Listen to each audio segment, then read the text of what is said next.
భగవద్గీత 57వ రోజు 11వ శ్లోకం.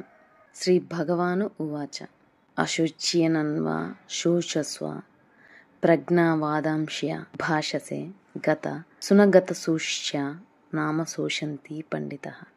అశోచ్యాన్ అన్యశోచః త్వం ప్రజ్ఞవాదాన్ చ భాషసే గతాసున్ అగతాసున్ చ నా అనుశోచంతి పండితః.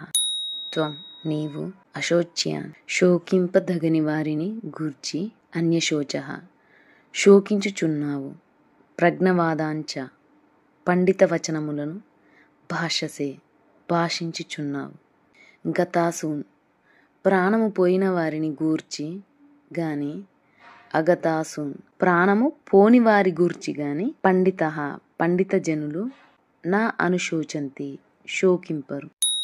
శ్రీ భగవానుడు పలికెను, ఓ అర్జున, శోకింపదగని వారి కొరకై నీవు శోకించుచున్నావు, పైగా జ్ఞాని వలె మాట్లాడుతున్నావు. జ్ఞానులైన వారు ప్రాణము పోయిన వారిని గురించి గాని ప్రాణములు పోని వారిని గురించి గాని శోకింపరు.